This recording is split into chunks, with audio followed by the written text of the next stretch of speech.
Welcome, wrestling fans. We are back with another episode of the Heel Cast. We had a couple week absence, but we are back. Joining me tonight, we have a return of the AEW WCW Dude. I'm back. I'm here. I can feel things. I can see things. I'm alive. Oh man, it's been a few weeks. It's been a rough summer on my part. Been away quite a bit and been working to catch up with being away. And how that goes, Hurls. How you been, my friend? Not probably as bad as your situation, but I know how it goes. I've had a couple vacations in the last month myself, so yeah, things can go haywire in a week. That's for sure. Yeah. My advice is spread your vacations out. Don't do them all at the same time. That's some solid advice. Also giving us some solid advice on why wrestling sucks tonight is the Mr. Positive WWE Dude, Goldberg. I'm going back to Goldberg, and before we get into it, let's since we don't talk WWE on this show, let's hear your guys' thoughts on my uncle about to become champ yet again. No, we're gonna talk a little WWE later in the show tonight. Oh, look, guys, look. The whole this dude, that dude, the other dude. I know it's my gimmick. I'm more than welcome to share my gimmick. Goddamn, you fuckers ever say WWE Dude on the Spartan show? You understand what I'm saying? Like, oh my God, what the hell are you doing, Dinesh? Help me, Dinesh. I need help. I think we lost Dinesh. It's been a couple of weeks since we've seen any comments from him. I don't know. Dinesh, we had some spam write a comment this past week, or the last episode we did, we had a spammer on there. So Goldberg, I know that Hurls and I have been busy with vacations. I understand you were court today trying to keep from taking one of your own. That I what? You were at court today trying to keep from taking one of your own vacations. Yeah, that's You've been hanging with RBE too much again. What's the deal? I knew I shouldn't have flown out to Oregon. What a mistake. Yeah. It's nothing but trouble, man. Dude, that dude can give you an STD like via the internet. I'm just saying, he's done it to me 3 times already, and it freaking hurts. We miss him though. We do. Well, I don't know if you heard WCW Dude, but 2 weeks ago when we did our 2 episodes in 1 week, we had some quite a bit of controversy with Goldberg. He came out with a statement at one of the shows, and it shocked the heel cast universe for what he had to say. I heard this. Yeah. Let me wait a minute. It's been a long 2 weeks. I've had a lot of time to think this over. I've also had a lot of time to attempt to tune into WWE. And did I jump the gun on that one? Because it fucking sucks, man. It sucks. Oh, it is embarrassly bad. I will say one thing for AEW. At least the crowd is into it. I mean, WWE, there's no reaction for these people. It's terrible. I tried to put in our group chat. Have any of you seen that South Park episode where they make fun of wrestling? Oh yeah. That was a long time ago, right? That one. Yeah, it's old, but they make it like a musical show, like not musical, but like a show. Like it's they're not really concerned about wrestling. It's more like they're making up storylines, like Cartman's like pregnant 3 times and shit. So they're like making shit up and. Like I just tuned into Raw a minute. I tried to watch Miz cut a promo. It's such a joke. It's laughable. He's a poor man's MJF. It's you can clearly see that he's like not serious at all. Well, that's what happens when you're in the wrestling business and all you know is to have Hollywood writers write for you. So. Having said that, I'm not on AEW's bandwagon either, just quite yet. So. You do realize we're talking about the same show where Mae Young gave birth to a hand. As laughable as that segment was and how pathetic it was, that show was actually entertaining to watch because at least it was a car crash. And you know me, bro. It was a crash. All right. Oh, for God's sakes. Now I need to vomit. Also, in the news this week, there was another wrestling game that got released. Just wanted to bring this up. Called Action Arcade Wrestling. Came out for all the platforms. It's only a $10 game, but the creative features are pretty sweet in it. So if you haven't checked it out, I definitely recommend it. You can basically download any wrestler in any company, and a lot of cool arenas that you can download too. So just wanted to throw that plug in there. Any notable wrestlers in this thing? There's actually no notable wrestlers. It's basically just kind of a scratch game, but it like you can download, like people create them, and the graphics actually look really well. I'll post it in the chat later, but check it out. Arcade Action Wrestling. It's only about a $10 game, so it's good value. AEW Dude, you got any plugs for that you'd like to plug? Well, I mean, we always got to plug our boy Larkin, right? Oh yeah. By the way, I'm still trying to figure out what the hell that comment that he put in that chat was today.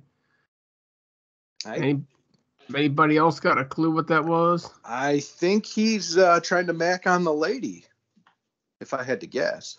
But I have some porn star suggestions for him. Like, do I just throw them in the chat or what? Yeah, bring it to the table. I want to see some interviews. Yeah. Well, all I got was that she's some podcaster, because when I looked at it, the real Lisa Marie had said that she looked beautiful. So she's obviously somebody that somebody knows, but I don't know who the hell she is. So real Lisa Marie, that's Victoria, right? That's Victoria. Yeah, it was Victoria. Or Tara as well. Yeah, yep. Exactly. Yep. That was Victoria was her WWE name, and she was Tara, and now she's Lisa Marie. I want to say Vashon, but that's Luna. That's different. But at any rate, yes, she's somebody. But yeah, we got to plug her. We got to plug our buddy Andre, right? Yes. I don't know if BQ does anything or not. We love BQ. Everybody else, y'all can go fuck yourselves. Give a shit about you. I concur. It always ends up biting us in the ass anyway. That's right. All right, let's begin with the wrestling news this week. We had some interesting stuff happen. So the first thing I got to do is we have to bring this one up. Hold a sec. The Wrestling with Wrestling podcast. Yes. The Wrestling Perspective podcast. Petey Williams, that guy's a great guy. Yes. We don't want Petey to go fuck himself. I mean, unless it turns in one, in which case, more power to him. But yeah, all right. I'm sorry, Hurls. You can go. No, that's quite all right. Just wanted to get those out of the way. Yeah. So WWE and Ric Flair parted ways this past week. Apparently Ric Flair wanted to do some outside projects that he was not able to do with WWE, and since you guys both want Ric Flair to be main eventing and winning titles in the year of 2021. I don't give a shit what year it is. Goldberg, thoughts on Ric Flair leaving the WWE? I mean, I want to see him on my TV. It would make me tune in. I think it would make all three of us tune in. And I think it'd make a lot of people who don't watch wrestling right now tune in, and would introduce them to a new product. If AEW could get their shit straight with their booking. Here's the thing that kind of annoys me, though, is that he appeared in Japan first. Was that in Japan? Mexico. Mexico? Okay, yeah, my bad. Mexico. So that kind of spoils things, because he appeared with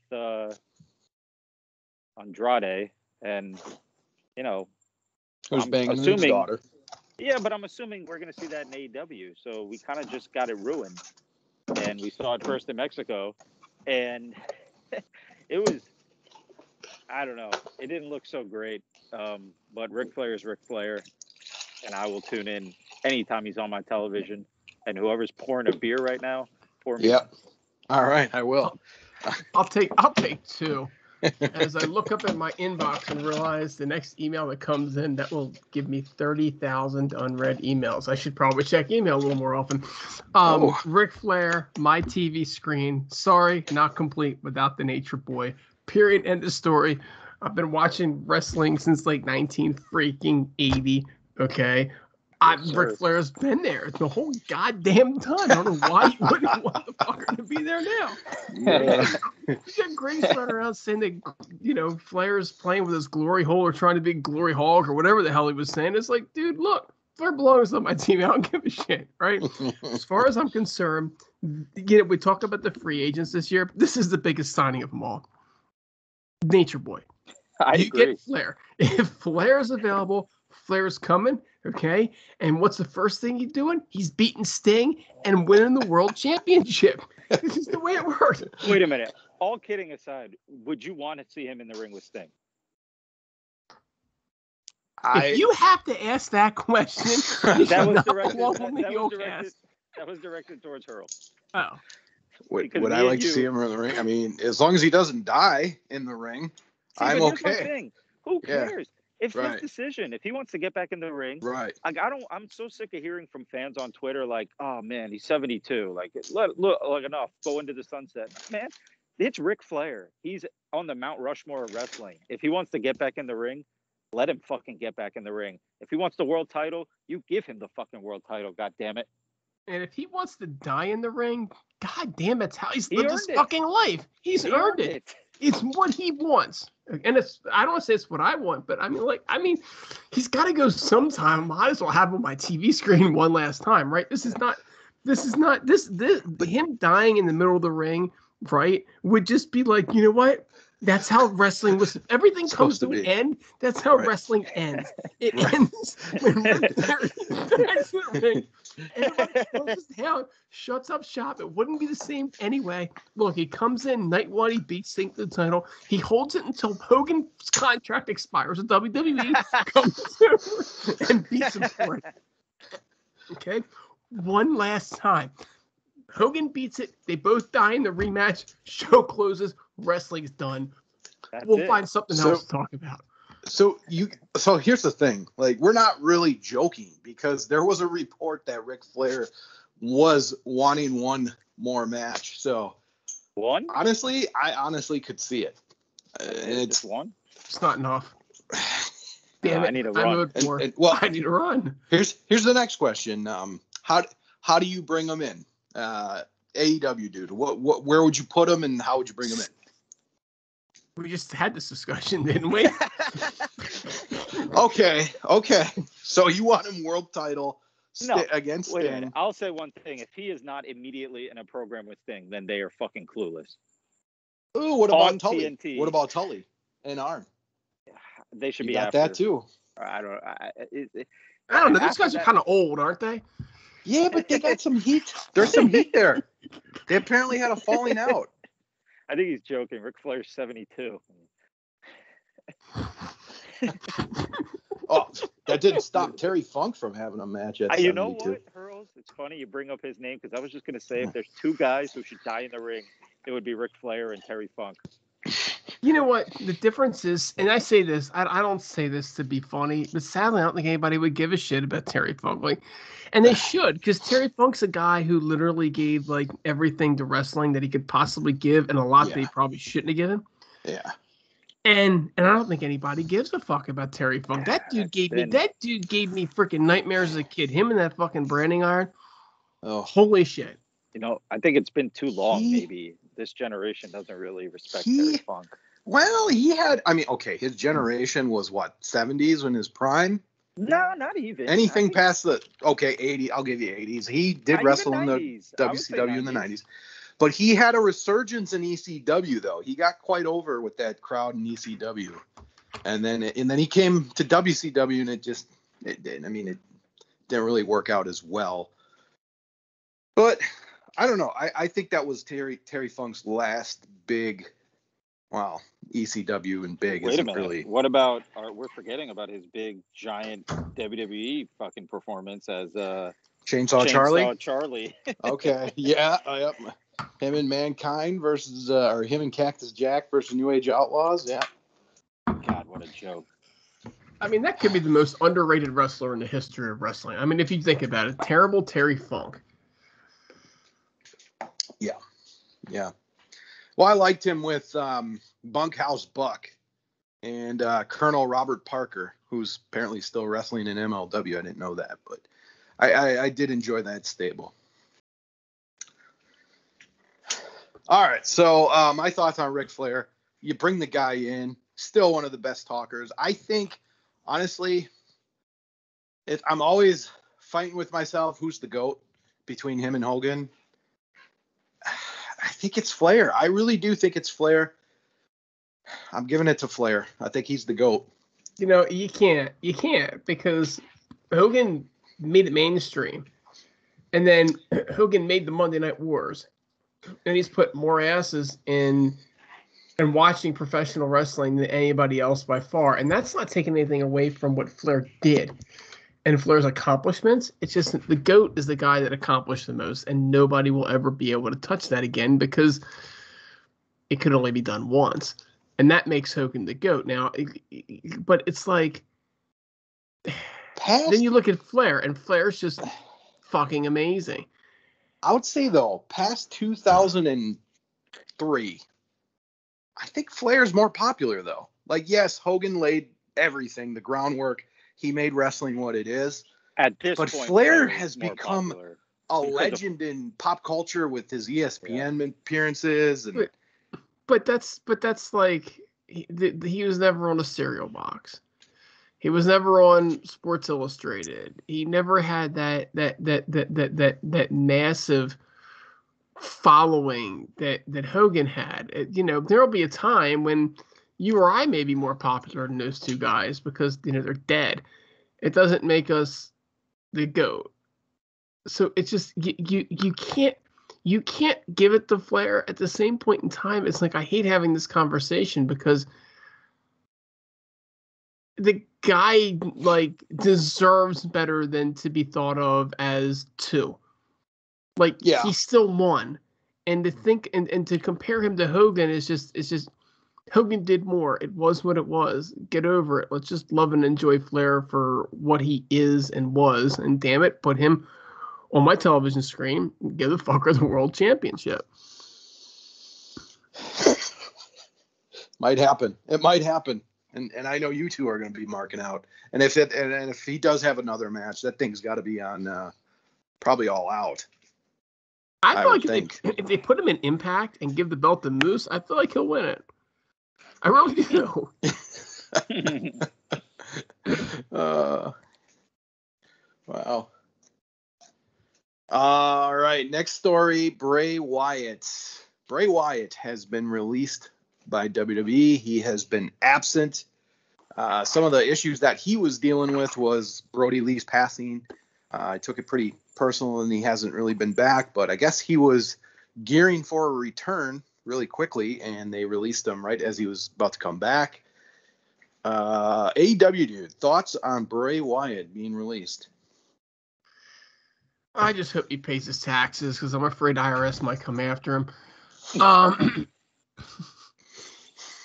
I always found, like, I don't watch WWE, but I always found the guy to be fresh and different. And I mean, I think he's a must pick up if he's available. I mean, people say, "Well, what about the cost?" Well, I mean, he's gonna work. He's gonna work somewhere. WWE doesn't want him, so you got to be able to get him at a cost that makes sense. But I think he'll bring a good fan base over. And he's got a lot left in the tank. The thing to like about this guy is just that he's creative. And unlike most of these people today, like, he can actually, like, this character has depth to it. He can do different things with it. So, I mean, this is a must. This is a must get. And what they do with him, I'm sure they'll have him job in the Darby Allin in no time. But no, that's a different story. He's got a couple characters he can use. I mean, obviously he's not going to be able to keep the name. I don't even know if he'll do the Fiend, but you saw what he could do with the Wyatt family as well. So there's a lot of different things he can go. So, yeah, he's a must pick up for sure. Goldberg, your thoughts on Bray Wyatt being released? Yeah, I mean, another surprise. They're just releasing so many big names. It's pretty shocking. Yeah. But, yeah, I mean, this one to me, I mean, AEW just has so many fucking guys on the roster, but how do you not sign him? I mean, he just seems like a perfect candidate to go over there. Where's he going to go? I mean, Impact's, no offense, Hurls, is a joke at this point. So where's he going to go? I mean, unless he's going to go to Impact and jiggle the Good Brothers' balls. I mean, other than that, AEW's. What if he went to Ring of Honor and he wrestled Flip Gordon? Then nobody would ever see his face again. I don't even. That would be true too. There's literally no buzz in Ring of Honor. Like I don't know what their feuds are. There was a time when I used to know what was going on in Ring of Honor. I have no clue who's even wrestling, and I don't think it's just me. Like, it's just not getting any press anymore. I have a confession to make. Forgive me, Father, for I have sinned. I actually tonight, for the first time in probably 2 to 3 years, turned on Ring of Honor because somebody mentioned EC3's name, and I was like, I wonder how terrible he looks in Ring of Honor. So I turned it on, and he actually was in the main event. It was a tag man. It was a 10-man tag with a bunch of people I don't know in the Briscoes, and yeah, Flippy Gordon was there too. And it was the champions versus the, I don't know, the cool guys or the studs or something, some stupid they call themselves. And it was just, it was really bad. There was a women's match with some woman that looked like she wanted to be, I don't know, a cross between Su Yung, the Undead Bride, Nyla Rose, and what was the Abaddon chick? Like, was just. It was bad. I mean, it was. There's a reason I haven't watched it in a couple of years, and I might be scarred. I'm not gonna lie, I might be scarred from it. Yeah, I just think Ring of Honor's lost. You want to talk about a promotion that's lost its identity? I mean, they were always known for having the up and comers, but they don't even get those anymore. I don't even know if how the New Japan thing's working out for them, if it is anymore. Remember, they rode their coattails for quite a while. Yeah, I'm pretty sure that ended. Yeah, I would think so. All right, Bray Wyatt. It's just, that's a huge pickup. That guy's very creative. If they get him, like I said, they should. I mean, Tony Khan's got the most money, so the most money usually wins, unless you're offering 10 o'clock shows on Access TV where you host it, watching Pulp Fiction. Right, Goldberg? Oh, Jesus Christ. Okay. There we go. The only reason those two goofs signed with fucking Impact. I know we had another. Vince McMahon is trying to beat Tony Khan by doing what the Russians did in World War II, where they just left and said, "Here, take it." Did you hear the other conspiracy theory that's going around about them releasing all these wrestlers? That they're working together? No. Well, yeah, I've heard that one, but the one I heard was they're releasing all these guys so they hope that AEW just signs them all and runs out of money in a year or two. Yeah, that's the one I heard. That's the one I was just referring to. Well, I haven't heard it. I said it. So you have heard it. Yeah, actually. Yeah, it's been going around. I don't know. I'm sure these are WWE marks that are putting it out there, but all right, it was me. It was Goldberg. It's honestly all about the stock price and the sale of the company. That's what it's about. It just happens to be the time when there's somebody to take it. Who wasn't the whole grooming NBC to take it? Wasn't that kind of what the goal was? Yeah, but even when there's a deal in place, right? There are certain things that get put in the deal about, profitability of the company and, and how that all works, even at the very, very end. So my guess is that they're grooming the company to be sold. They have an idea of how much they're going to get for it. They have an idea what the terms are, and NBC, and I'm guessing NBC's the suitor because that's the one that makes the most sense, wants to be as profitable as possible. So he's like, fine, we'll release all these talents and we'll be more profitable. And they're betting that their ratings won't drop anymore because really they can't. Is it possible to get a negative rating? They might actually find a way to make that happen, believe it or not. And that's my guess as to what it is. But The rest of the stuff that's going on is just, internet children being internet children. Yeah. So basically, Vince is pulling a George Lucas, where he's just not going to hand the reins down to Triple H and Stephanie, where George Lucas just sold to Disney. So, I don't know. I just find it so hard to believe that Vince would not keep it in the family still. But stranger things have happened, especially nowadays. All right. I think we had one more news story, and I can't remember it. So if you guys can remember it, great. But if not, I'm going to move on to the shows. Yeah, I don't know. I think that was pretty much it. So, all right. So let's jump into Dynamite.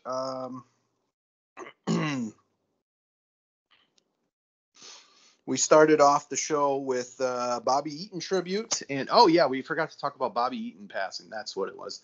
AEW Dude, any fond memories of Bobby Eaton before we start Dynamite? Was never a fan of the Midnight Express. Saw lots of their matches against the Rock and Roll Express. Was just never a fan of them. He was well known to be one of the best workers in the business, and I'm sure that Jim Cornette, completely lost his shit. I mean, after all, who's going to bang his wife while he watches now?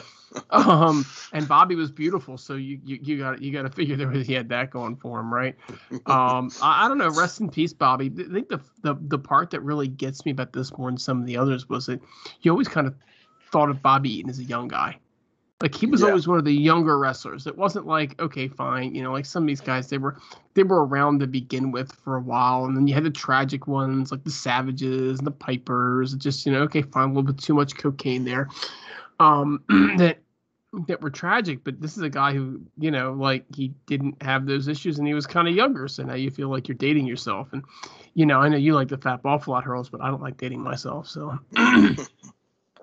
well. Goldberg, do you have any memories of beautiful Bobby Eaton? Well, yeah, I mean, one thing that crosses my mind is how respected he was what I'm reading now. I did listen to Cornette's little tribute to him, and it was pretty emotional.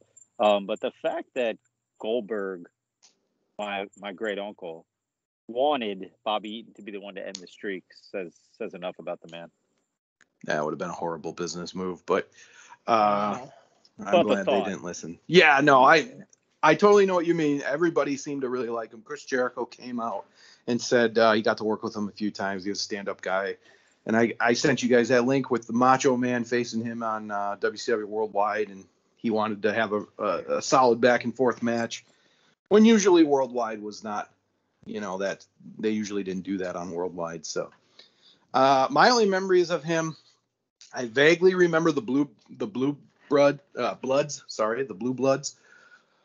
They had some entertaining promos for the creation of their tag team. I thought those were kind of funny. And other than that, I just pretty much remember him on Nitro, just kind of going out there and not really winning a whole ton.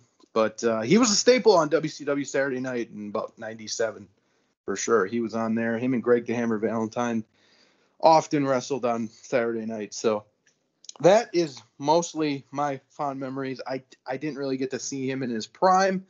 I know I can go back and watch them on the network to see what I missed, but that's all I really got to say for Bobby Eaton. All right. We had a trios match. We had the Elite with Nakazawa and Cutler. They fought the Seidel brothers and Dante Martin. Oh my God. Yeah, the Elite won this. I mean, what are they doing with the Seidel brothers?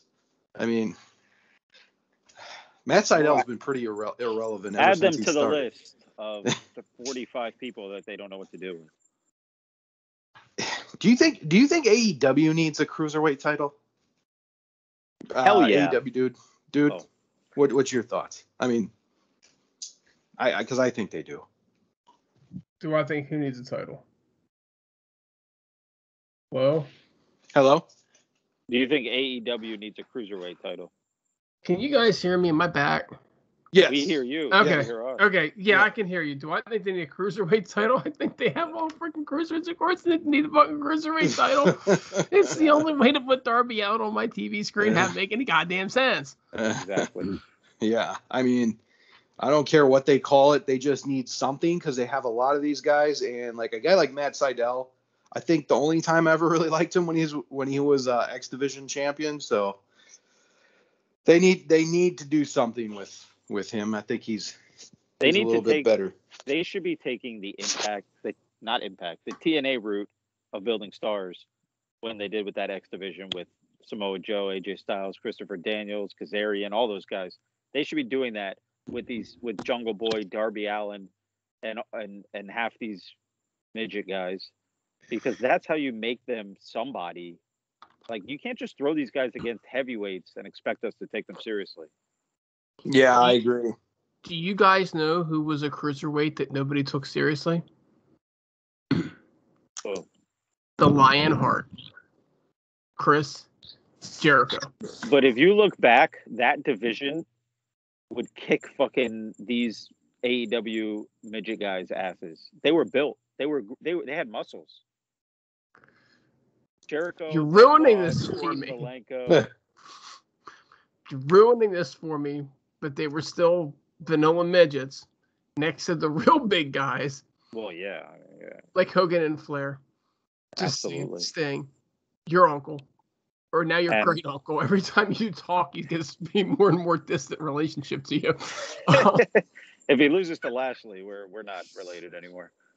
Oh, come on. Anybody can lose to Lashley. Lashley's No. awesome. Is this guy going to agree to two spots a year and lose every single match? You got to win sometime. I mean, Flair made a career out of losing. Hollywood Hogan made a career out of losing. I'm just saying, it's okay. Darby Allin is the one that needs a loss here, man. He's too old to be. He's too old to be taking losses. It's tarnishing his legacy. That's right. But yeah, I mean they need one, and the point is that just because you're branded a cruiserweight today doesn't mean that you might not be tomorrow's heavyweight. Because hey, the wrestlers just keep getting smaller. Exactly. Imagine the world in which Darby Allin looks like fucking heavyweight. Okay, I will tell you what it is when the average wrestler, okay, is Marco fucking Stunt. Okay, that's what it's gonna take. Or a 12-year-old little girl, one of the two. And speaking of Darby Allin, he got a win over Danny Garcia. Now, like, Danny Garcia, who the hell is Danny Garcia? I think he was in my high school. He was in my science class. I'll tell you this much, that might be the only win Darby Allin got this week. Did you guys heard all the news breaking on him, right? They're coming after him. Oh, the Me Too's? Yes, I did. Oh yeah, they've decided that they're gonna Me Too him. It's still, look, I might not need Darby Allin on my television screen, but this is not the way to do it, right? File a charge, press it, send him where he needs to go. Maybe it's Sting. I think Sting's behind this. Sting's behind this whole thing, and he's turning on Darby. No, I thought you were saying that maybe Sting is the one that Darby, sexually assaulted. I was like, I don't Sting think so. just slap his ass halfway to fucking days ago or something, man. Here's my Sting's a problem real with man. Darby and Sting, real quick. When Sting came in, what was the primary thing that every fan thought Sting was going to do when he came in? When he came in AEW? Yeah, like what did everybody, the majority of fans thought he would work an angle with who? The Dark Order. No, with Darby Cody. Allin. I would say Darby Allin. No, everybody thought, face paint. They're going to work together. Yeah. It's just like I wanted to see him do something that I don't know. I'm so not happy with how this man is being booked. But okay, stop right there, Goldberg. So let me just stock you dead in your fuck because you say a lot of stuff, and unfortunately, it all makes sense, and it pisses me off because it's all negative. Okay, but I gotta stop you in your tracks here because you're not making sense on this one. Right. What person in their right mind, sure as hell not you, okay, wants to see Sting get pinned by Darby fucking Allin? That is worse than watching, Moose take a fucking pin from, Ace Austin or somebody. I do not want to see Darby Allin pin Sting. You didn't think Sting was going to win. I disagree with that statement as well. Ace Austin really at least is over 150 pounds, but he's 162. Okay, all right, fair enough. Soaking wet, and only because he's got long hair. I just didn't want Sting to work with Darby Allin. That was the point I was trying to make. I wanted him to do something, I guess, bigger. With a real man. That'd be his grandpa. Yeah. Yes, but I figured Cody. I figured Cody was. I had enough of him too, Cody. Yeah, but at least he's a real man. Like at least That's true. like he's more than 4'8". I mean, like. Yeah. And everybody. I guess I wanted to see Sting wrestle, and I haven't gotten that. I want to see him take on Miro. He's the guy to beat Miro. There's one match they're missing on though. That he should. Why have we not gotten a Sting versus Jericho match yet? We got to have that. They've never. I don't think they've ever wrestled before. Sting versus MJF. There's another one. Yeah. That's the matches Sting should They're not going to give Sting that run. They're just not going to do it. Well, he might not be capable of it either. I mean, honestly, he's getting up there in age too. He's not too old to retire, obviously, but he's getting there. I just think, that's why I would put him against Jericho. I'd put him against MJF, and then those type of matches, and they can be just for pay-per-views. I don't care. But I think that's what he should be doing now. I mean, I get it. They're trying to they're trying to make Darby Allin this huge star, but it's not working. Not going to work. It's not going to work. He's Spike Dudley. You can't just, I don't know about that, but you can't just throw him with Sting and expect, okay, now this guy's a star. That's not how it works. His size. I'm not saying he's the same character as Spike Dudley. But, Spike would kick his ass. I mean, I'd like to see Sting come out on Dynamite. Okay. Call out the cleaner and show him exactly how a cleaner works by taking that baseball bat and sticking it straight up his candy ass. Problem is that Megan probably enjoy it. That's the only problem. Win the fucking title and keep it until Ric Flair's contract ends so he can show up on TV. Oh, that could be. Well, hey, Ric Flair doesn't have a no compete clause, so he could show up this week on Dynamite. Well, then Sting better get working on it because goddamn, just run that time. There's no way Ric Flair comes into AEW and doesn't work an angle with Sting or Arn Anderson. There's just no way. There's too much that he could do. He also did it in TNA. He had a match with Ric Flair in TNA. I remember Sting? That. Yeah. Oh yeah. Yeah. Before he fought Hogan. Yes, correct. Yeah. Yep. That was the prelude to fighting. You have to beat Flair to get to Hogan. Beat Flair. It's like Jericho's 5 labors of yay, whatever you fucking call it. All right. Then we had the Hardy family. They defeated the Best Friends in Yuta. I'm sorry. Wheeler Yuta. Another star. Oh, he's spectacular. I never thought that I would miss Trent. I really didn't think it was possible, but I do. We've also let Orange Cassidy off the hook quite a bit in this conversation. We're picking on Darby and Jungle Boy, but we're letting Orange Cassidy off the hook. Yeah, but everybody knows Orange Cassidy's a joke. Darby tries to be serious. Do they? God, I hate you when you make sense. Fucker. Damn, Goldberg. You're turning me into a hater. That's my goal. So me and you, WWE watch party this week or what? SummerSlam watch party? But let's not go that far. We're not ready for that yet. we gotta see my great uncle take the title. Now, sadly, I will probably actually watch the end just to see that happen. Because I do get Peacock, so I'll probably fast forward to the very, very end. You're going to watch John Cena fight Roman Reigns. Come on. No, but I won't. But what I did do was, I did actually, when everybody said that his return was so cool, I did fast forward and just check out Cena's return. I don't care about Roman Reigns. He does nothing for me. I actually like Cena. I actually do. Let me get this straight. So Kenny Omega does something for you, but Roman Reigns doesn't. Kenny Omega loves to do stuff for me. I'm sure he would. No, I actually just don't care for Roman Reigns. I just don't. care for Space Jam Omega?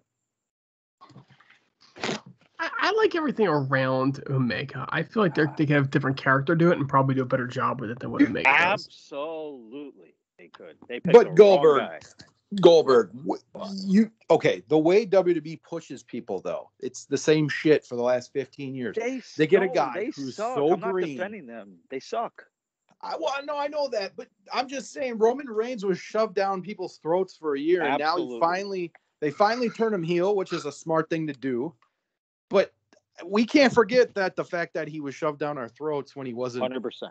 You know, I mean, they did the same stuff with Orton. They did it with Cena too. Like, Cena.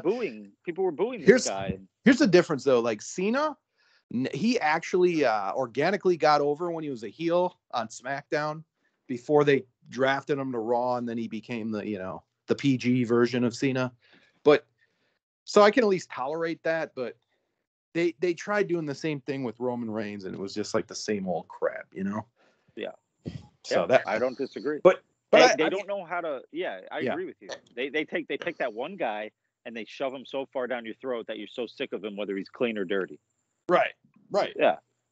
Exactly. They did. I mean, if you look at Cena, like I think it was like 2006, he fought the Great Khali and Umaga. Like you could totally tell they were just ripping off like Hogan versus Earthquake and Hogan versus Andre, and you know what I mean? Like it was the same booking.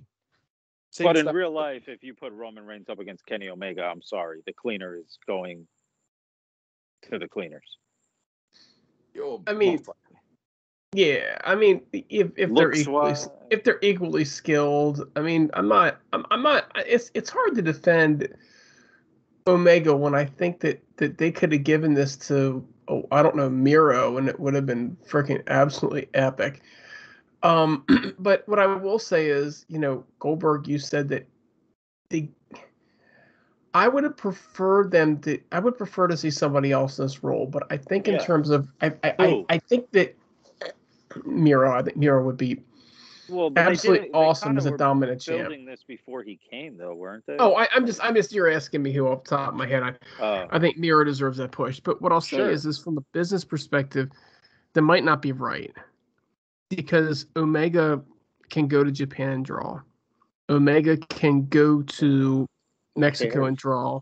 And Omega can be an alternative to something that people have seen in WWE. Which the other people that you'd be thinking about putting in that place, whether personally I think Miro, but if you put, Moxley or Jericho or somebody else in that place, like, it's the same thing we've seen before. Because it's Omega, it's different. And I don't know who that hasn't been there can pull it off besides him. And so as much as I would prefer to see either of the three names that I mentioned over Omega in this role, I think they'd all do a better job, personal opinion, doesn't mean that if I'm building the company that's the right move. Yeah, I don't know. Miro, that'd be kind of quick, but I mean, he has been there for about a little less than a year. I'm just putting he's just red hot, Yeah, I understand it. He's red hot, but they booked him like shit when he came in. Yeah, agreed. I didn't understand that whole angle. I mean, they booked him horrifically when he came in. I mean, you didn't like the Kit Sabian best man angle? That's true. That didn't solid. work for you. I mean, that was like having reflected on it. I mean, it was a good way to bring him in. Yeah. Thinking back on it, I mean, it's like the Miz and Morrison are probably fapping off at that angle. I mean, I'm just saying. Jokes. They're so bad. I liked them. I liked the Miz, and I tuned in tonight, and then I remembered that was awful. I watched 7 seconds of Raw tonight. Yeah. 8 seconds more than I watched. Shit, I missed Goldberg. Now I got to go. Gonna have to go rewind. Just look at the Twitter feed. That's what I'm about to do. Fucking mirror when you miss Goldberg. You're a fucking Goldberg. See, to me, I was really upset that week. You told me you weren't actually the Goldberg and that he was your uncle and now he's your great uncle. Next thing I know, he's going to be your second cousin 4 times removed on your, father's stepmother's side. Jesus You know? Christ. Goldberg's son is way more jacked than Darby Allin. So's his daughter, I'm sure. Oh, no. Wait. Time out. Goldberg's AEW. Lashley. AEW. That's an L. That's an L this for is Sunday. this match has your name written all over it here. Chris Statlander versus the native beast Nyla Rose. I mean, we got to get your opinion of this. I don't have an opinion on it because I very not so shockingly hit the fast forward button until it was over. I will say that Statlander won the match because at the end I saw her standing up and what it goes to show you is that they literally just use Nyla Rose to just lose matches and put people over. It's like, we made you a champ and to make people happy, and now guess what? This is what you're doing because you're not over and you do suck. And hopefully you'll decide that you don't want to be here anymore, so we don't have to fire you. Oh, yeah, okay. Goldberg, I want your take on this one. We had the Impact Tag Team titles defended. The Good Brothers versus the Dark Order, Stu Grayson and Evil Uno. Good Brothers get the win. I know they're your favorite tag team, so what's your opinion of this? Wait. What, the Dark Order fought who? The Good Brothers. Why? For the Impact Tag Team titles. Oh, okay, that match, yeah. And how did they qualify to fight the fucking Goof Brothers? Like, what did they do to qualify? Lose that Survivor Series match the week before? Probably. That qualifies you to fight the Goof Brothers? I think that both teams suck. I didn't watch this match, and I couldn't care less. All right. All right, main event. AEW Dude. The Five Labors of Jericho. Chapter. Hold up. Before you get to that, both of you, go to our text, go to our group chat if either one of you can see it. Well, look what I just put in there, and tell me this kid would not fuck Jungle Boy up. You know what? Let's throw Orange Cassidy in there. I don't see it. Oh, is it in the text? Is it a text chat? Oh, you texted it. I can't. I it's thought Twitter, you put it. So I can't put it in the Skype chat. I'm watching. I'm looking. I mean, Darby's in trouble. But you know what? Darby's got. You know what? No, I've seen Darby beat up much bigger people than him. Darby beats up everybody. In a shoot, this kid would take him. You mean it isn't a shoot regularly? He's got more muscles than Darby. Let's put it that way. Yeah. So does Nyla. Well, she'd kick his ass too. So does Red Velvet. This kid could take Ace Austin. I like Ace Austin. Would David Arquette beat Darby Allin? See, that would be a good matchup. Now we're talking. Enough with this Goldberg, his son thing, though. Like, all right, we get it. Like, they're doing the same storyline with Dominic Mysterio. Like, the hell, man, that's some lazy ass booking. Wow. All right, Jericho defeats Wardlow in the main event. Are we? How many? Shocking. Yeah. He's gonna get to chapter 5 and somehow get screwed, right? Probably. I don't know. Who cares? Yeah, I don't know. AEW Dude. I was shocked. Like, I really thought Wardlow was going to win this one because MJF told him that he had to. I actually love this match, but I love this match because they're giving Wardlow an opportunity, even if it's a small one. And I really think that the guy's got some potential. I mean, I know that people are going to laugh, but he kind of reminds me of Wrath, and I think he's got a lot of upside. He's a big, strong guy.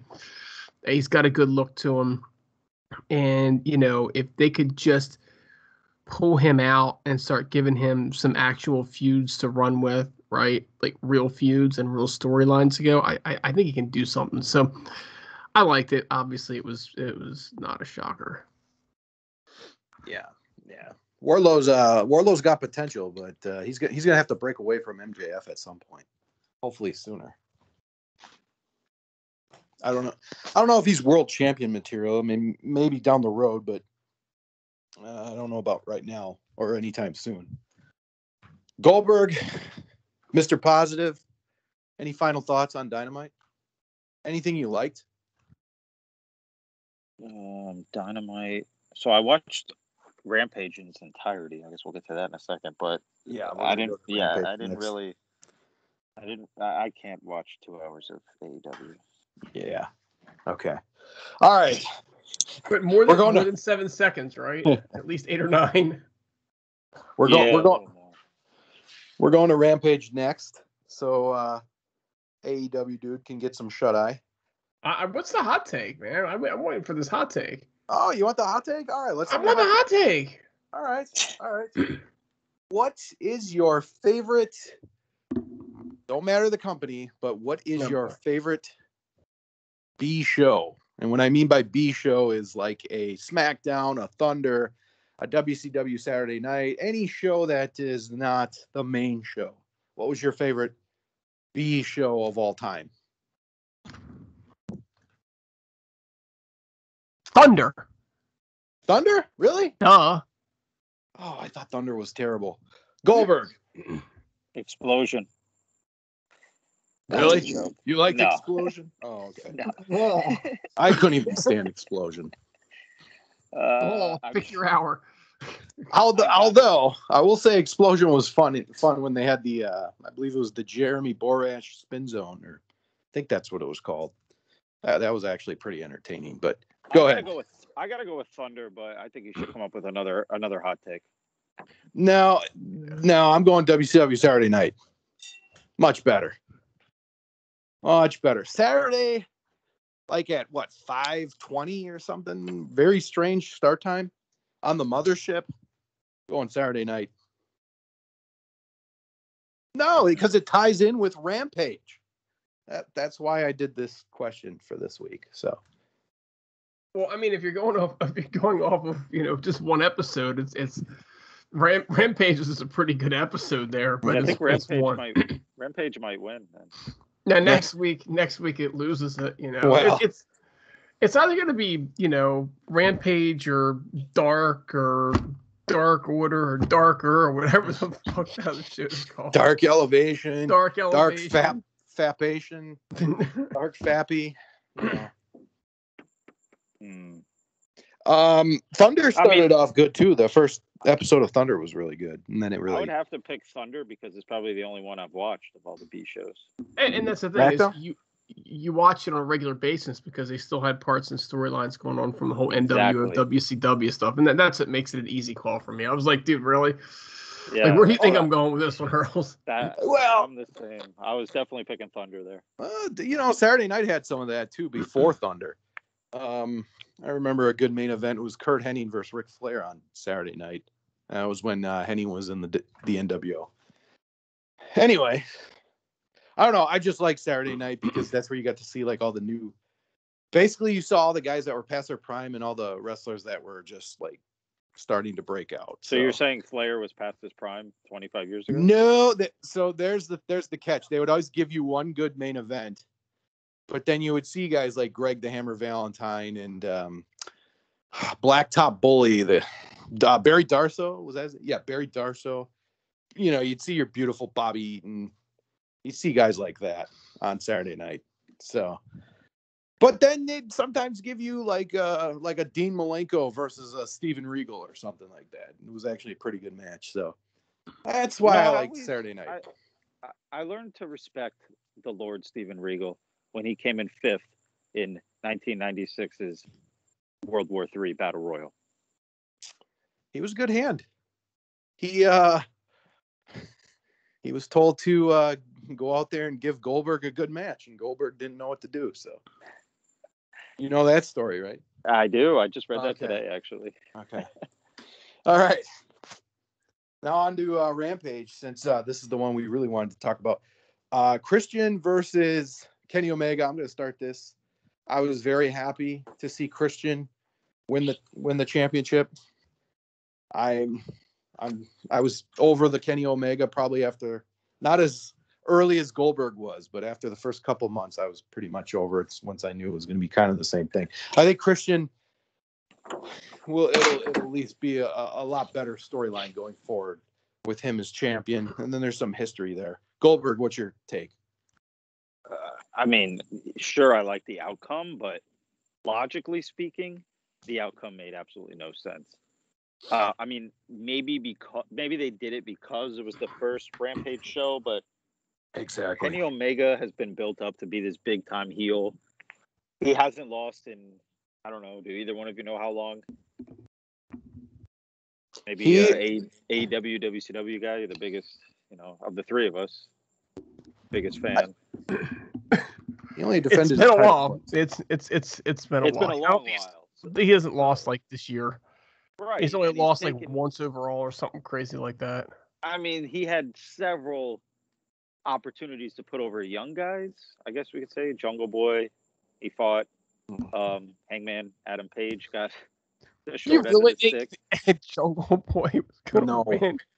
No, Jungle Boy shouldn't have been in the match to begin with. But my point is, like, it's just weird that they chose. I mean, I love Christian, and I'm glad he won the match. But, like, logically speaking, it doesn't make that much sense for this to be the match he loses and it not to be on a pay-per-view. But, I mean, I hate Kenny Omega, so I'm fine with it. But it also leads me to believe that so obviously that Kenny Omega is going to beat Christian, when it actually counts. And they made it very clear, if you guys watched it, that the Impact title is a joke.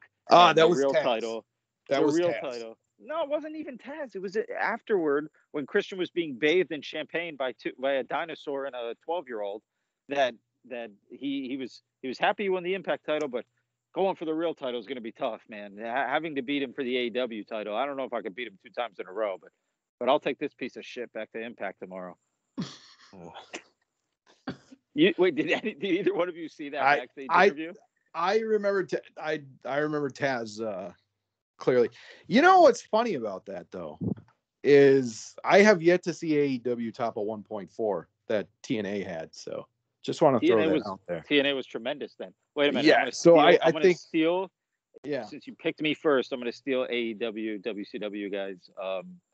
One of your points that you're going to bring up. Mark Henry sucks. All right. Oh, he was bad. He was horrible. Like he didn't know what to do.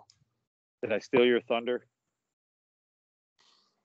I mean, you can't steal my thunder because Thunder's like the greatest B show ever. Did I steal your rampage?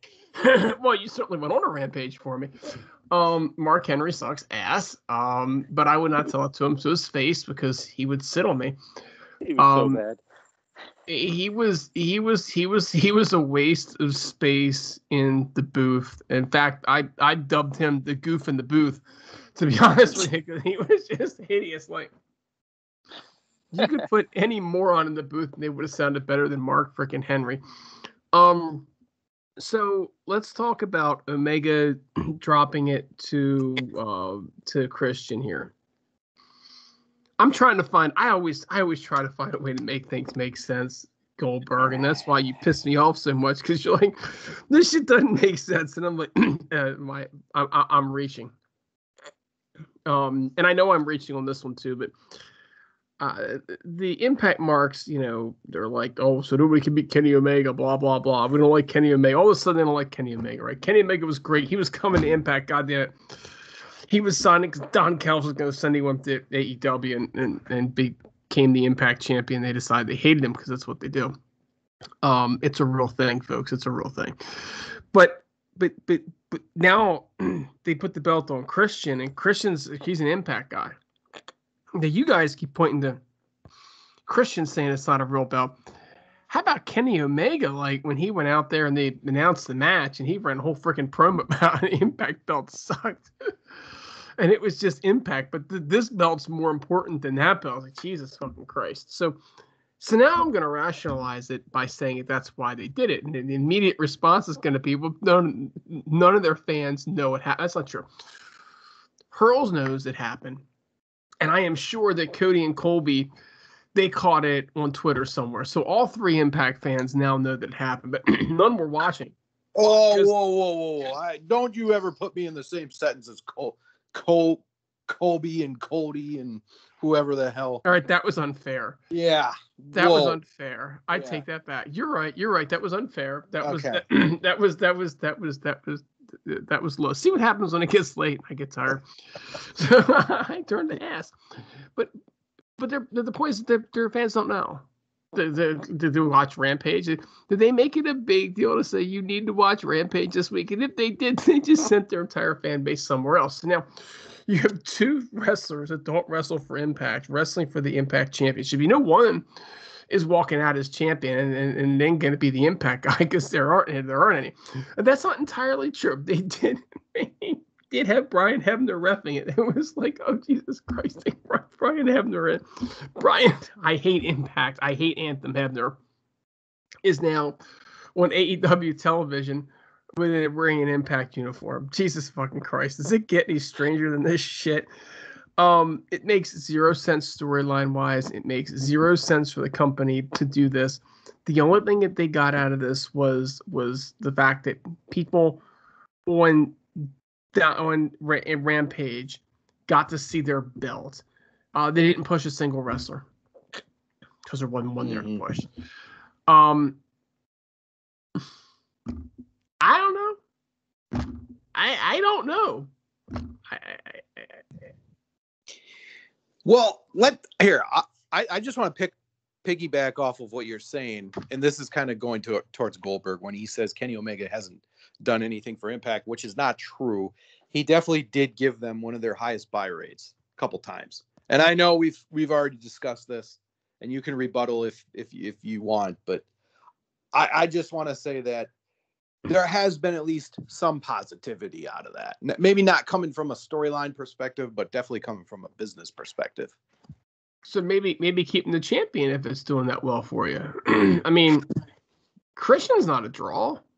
Oh God, I think RVE just tried to shoot me. I need to duck. But Christian's not. He's not going to draw those kind of numbers. Yeah, what it really speaks to Hurls, and I know you don't want to hear it, but it's late, and that's why I'm going to fucking say it, because I don't give a shit, because I'm tired. And that is, Impact doesn't have anybody on the goddamn roster that can draw, so they are desperately reaching out to other companies, and they found these 2 guys, and Goldberg says, hey, they can't draw either. Oh, I totally agree. I think it's a problem. There's not a lot of draws in that way. The way we would say draw 20 years ago, there's not many guys that can still do that. But a guy like Bray Wyatt would be a draw for them, right? A guy like Moxley would be a draw for them. A guy like Jericho would be a draw for them. Even a guy like Omega proved that he could be a draw for them. He's got that New Japan crowd, no question. But Christian's 47 now. I want to say he's not like he may have been a draw back when he first came to TNA. You're right. He's almost old enough to challenge for the WWE Championship. There you go. Not quite, but almost.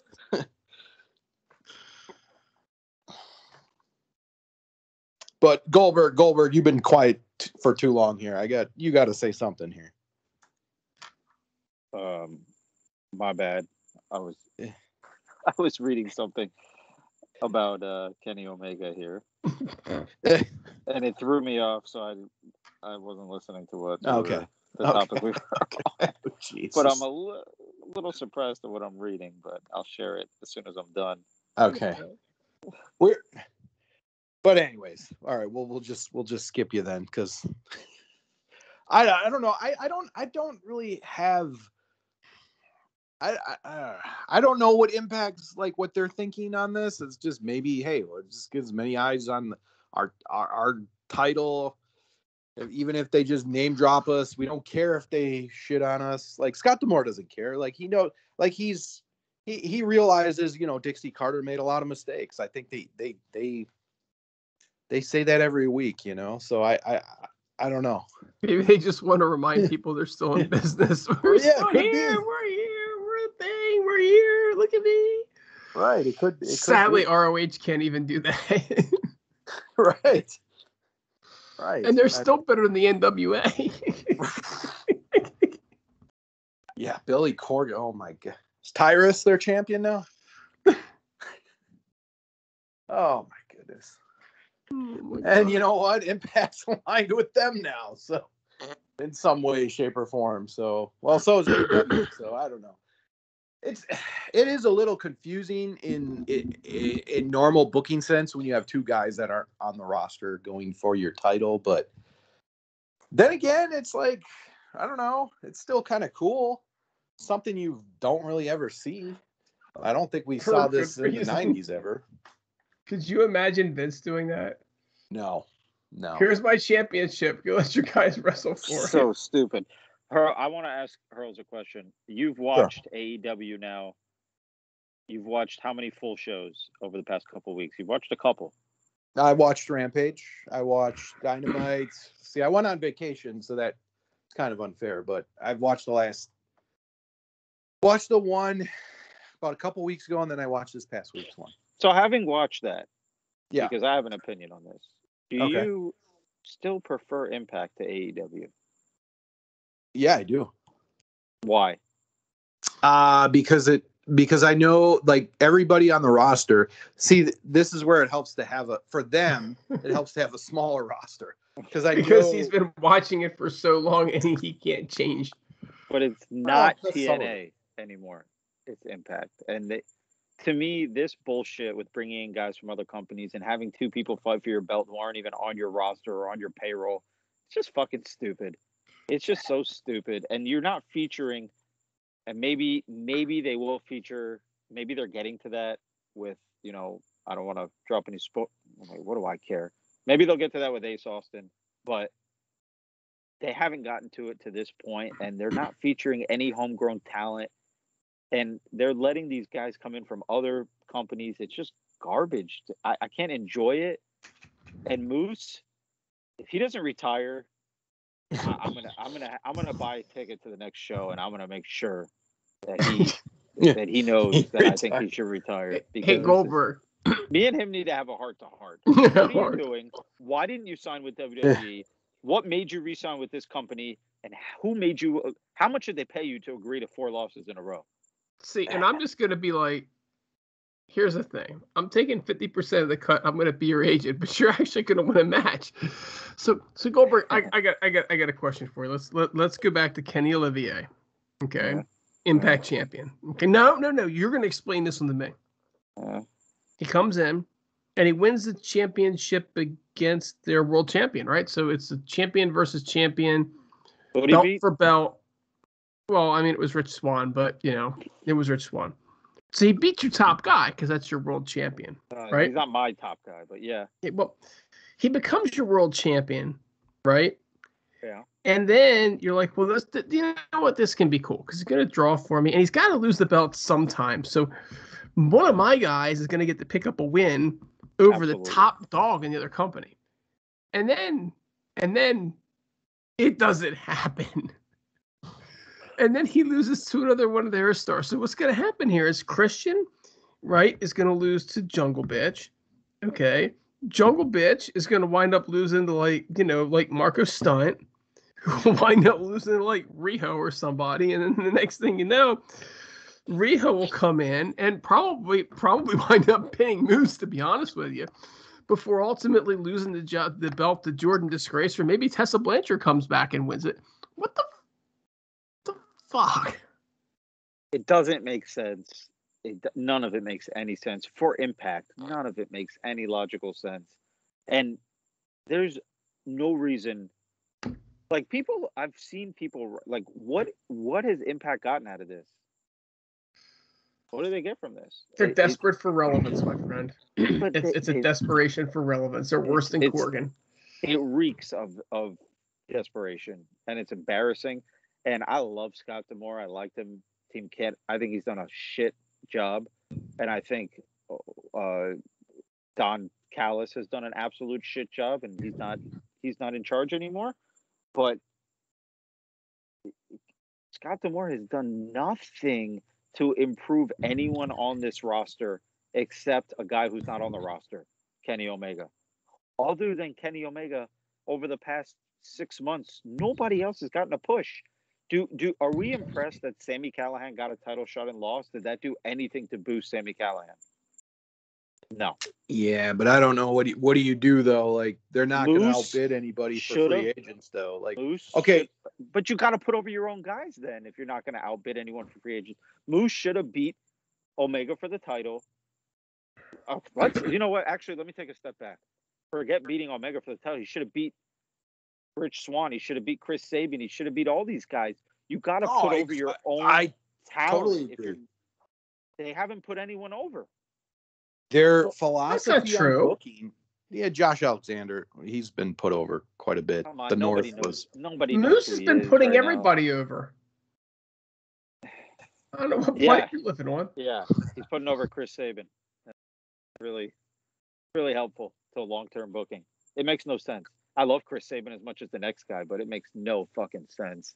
Well, what did they do with Eli Drake? I mean, it was kind of similar. Like the guy was. At least he won the title, though. Well, yeah, he did win the title, but I'm just saying, like, I don't know what they look for in a heavyweight champion. I really don't.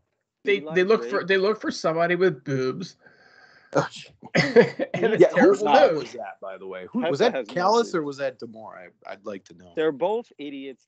And wait a minute. And Eli Drake was the smartest guy going. He refused to job to a woman, and he left the company. He's the smartest guy of all. He knew the writing on the wall. He saw it. And he left.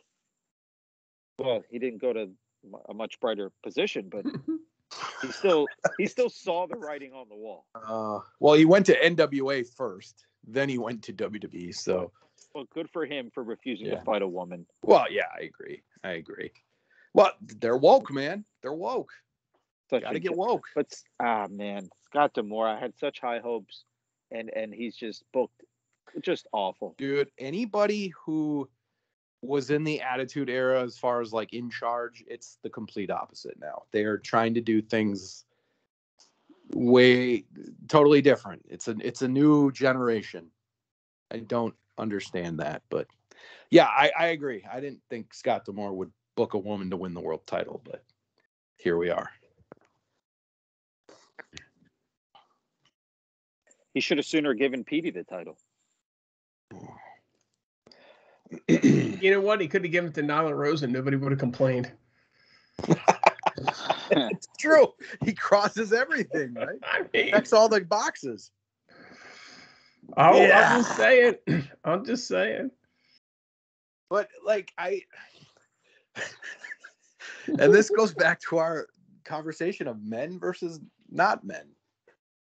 Of Goldberg, like, you know, your love for WWE or your love for who they have in the main event. Yes. For some reason, Karrion Kross is trending. Oh boy, what did he get released now? I honestly hope he doesn't get signed by anybody if that was the case. Yeah, exactly. He can get NWA. Yeah, he can rebuild himself there. Oh, he beat Jeff Hardy tonight. Whoop-de-doo. Oh, he lost to him in 90 seconds on his debut. So he beat him tonight. Oh, made him tap in 40 seconds. Anything else we want to talk about Rampage before? Do you think the show was a good? Wait, did we even talk about Fuego del Sol? Was I sleeping for that? No, we didn't talked about any of the last two matches. We only covered Kenny Olivier. Well, let's talk about how stupid that segment was. You're up. Let's hear it. Go for it. I don't know. I want to hear AEW, WCW dudes. Yeah. I don't want to steal his thunder on this because if we agree again, I'm going to let you take the first shot at well, Fuego. They never said that if he lost, he didn't get a contract. Don't you dare. They simply said if he won, he got a contract. And then I actually liked the way they sold his offense on this. No. Like Miro wasn't paying attention. He got a little offense in, and then Miro woke up. Miro treated him like a man treats a child. Okay, and then after Miro treated him like a man treats a child, they gave him a goddamn contract anyway. It was like, Jesus Christ. Oh my God. And then they're bitching on the internet because they're saying that that it was all faked and he signed a contract beforehand and he's denying it. And who gives a shit? Who He's a cares about this jobber's jobber? jobber. He's a jobber's jobber. He's a fucking generic midget. And he's the last thing that they need simply because they got 8,000 just like him, unless they want to have a cruiserweight division. Well, here's the most annoying part of all. If you don't watch YouTube, who in the world knows that Sammy Guevara is friends with this idiot? You wouldn't know. You wouldn't know. Yeah. At least Sammy's a face right now, because if he'd have been a heel, that would have been terrible.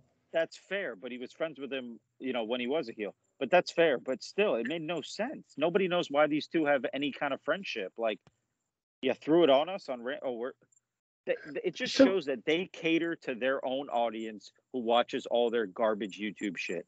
I mean, I'm not disagreeing with you when I say this, but please don't take it that way, or take it that way. That's actually just fine, because we're the heel cast. But it was probably because they're both from Texas. Because that was the other thing too. Is like the Swiggo del Sol dude. He's like goes home and he wears a cowboy hat because he's from Texas. You know what I'm saying? Like, he's not even fucking Mexican. It made no sense to me. I don't. Any Hurls, you watched the show. Would you have any idea when Guevara walked out and like these two turned out to be best friends? Why is Guevara best friends with this fucking white guy who wears a fucking lucha mask? I have no idea. I had no clue. I don't know why they're like putting their personal life into the on screen. I don't get that. Nobody knows that. Like, it's just. Here's the weirdest thing of all. Like, people on Twitter, like, oh my God, I'm crying. Like, how gay? Like, who are these people? They're Cody's. Cody's. What? Cody? That's who it is, man. This is who they're booking for. Is those people? That's who. I honestly, I can't. I don't know. Britt Baker beat Red Velvet. Impact or AEW Dude. I know you were very down on Red Velvet before, but did you enjoy the main event? Did you ever envision watching a match where I shit you not, okay, just to look at the two of them, Britt Baker looked like awesome fucking Kong because this Red Velvet chick is so fucking little. I mean, she makes Britt Baker look like Nyla fucking Rose. I mean, it's just like, holy shit. And she doesn't have that Riho it factor. I'm sorry, I know y'all don't like her, but I actually just like that little Japanese chick. Red Velvet's just, I don't know. But hey, it could be worse. She could be wrestling for the NWA title. Oh no, wait a minute. That's Layla Hurt, right? Is that her name? Layla Hirsch. Yeah, she's even worse. Yeah. Hirsch is worse. I don't know. Well, they might want to sign Kiera Hogan now with that division. And how are they going to keep Britt Baker a heel? How do they do that? She's just too over. They even call it Britsburg, which, by the way, is not quite as appropriate as Schittsburg, but a hell of a lot better than Pittsburgh. Sorry, Goldberg. Not really. I mean, Goldberg. When Roethlisberger's holding up that trophy this year, you won't be saying that. Yeah. I don't see it. Yeah, right after Flair loses the AEW belt to Hogan. Well said. Oh. Well, dude, that's all we got for AEW, my friend. All right. So I'm about to, fanboy over Impact now for the next hour. So God. unless you hour, what? Yeah. Oh yeah. You better sign me off too then. It's time. I'll do the show by myself. That's fine. We'll get Larkin or somebody. Hey, Goldberg, you know what the difference between me and you is? I'm on the East Coast. I get to sleep now. I'm on the East Coast too. You're in Miami. That doesn't count. Nobody sleeps in Miami. Take that. You had to figure that was coming. All right, guys. What? Your loss. We're about to talk some solid booking by Scott D'Amore. That's right. All right. Well, I will tune in for the rest of it. Y'all have an awesome remainder of the evening. Take it easy, fellas. Thank you. See ya. See ya. All right, Goldberg. We're gonna go through this here because I actually thought this past week, I thought the last 2 weeks of Impact have been good, but the fact that you read spoilers, you keep like knocking me down a peg. So I'm so sorry. So I'll be frank. I thought the Impact with Kazarian and Eddie Edwards and Sammy versus the Elite, I thought that was a solid show. I get your point. But here's another question though. Don't you think the pandemic's kind of hurting Impact at this point, right? I think you don't think so at all? I think we're past that, and I think it's still hurting. They're having shows in front of live fans. Like, I'm just not understanding what Impact is getting out of this so-called partnership. Yeah, so. I don't. Yeah, but the thing is, like, they haven't really, like, they're kind of like putting people in the Skyway studios. It's probably not what they normally get, though. Let's put it this way: how long ago did Kenny Omega win that title? April. He was taking it to Impact. Rebellion. April, May. Yeah, he won at Rebellion. July, August. So we're 4 months into this partnership, 5 months into this partnership. Well, he debuted. So he debuted, I want to say, this late December 2020. Yeah, that's when they did this whole partnership thing. So we're through four months into this. Yeah. And I mean, what has Impact got? What has either company gotten out of this? Private party? Dude, they're a joke. Yeah. And AEW's booking, like we let them off the hook a little bit just now. Like it is. Yeah, like, I'll say you did. No, it's equally as bad. I mean, everybody will listen to it. It's equally as bad as Impact. However, at least they feature their own guys. That's the only difference to me. They put their own garbage. Yeah, they put their own garbage because they got money though. That's the difference. But I don't know what Impact has. No, nobody knows their financial situation. Like, and they're owned by Anthem. Anthem apparently has money, but like, come on, like they haven't toured yet. Their roster sucks, but they have limited guys on the roster that me and you have talked about plenty of times that they could be putting over right now on their own. Like bringing Kenny Omega in and focusing everything around him is doing nothing for their company. I get when you say the roster sucks because we're thinking of WCW and WWF in the late 90s. Like those rosters were ridiculous, but I actually don't really think their roster sucks if you really look at it. Well, they don't have a ton of guys, but that's my point though, is I say it sucks, but then I also am saying that there's guys on the roster that they could be featuring. Like Joe Doring, like Madman Fulton. Oh yeah, Eric Young. Madman Fulton's career. He's another one whose career is over. They buried him, and they have Ace Austin lose match after match after match after match, and now all of a sudden, spoiler alert, but like it makes no sense. Like it just doesn't add up. And I'm not that I agree with. Ace, I like Ace. Well, he's a two-time X Division champion. He's been in a bunch of these like multi-man matches. He's a character. He's not. Character. Is he really gonna be the main event for Bound for Glory? I don't think so. I think he's gonna get a. Or maybe he'll probably get going to get that. He'll be the September. Yeah, it's just to put Christian over until they actually find the person who's actually going to take it. But that still does Ace a favor by putting him in a match like that. So. Well, sure, but this ain't the first time Ace had a title shot before. Yeah, but it's been a while. It has been since. It might be about a year.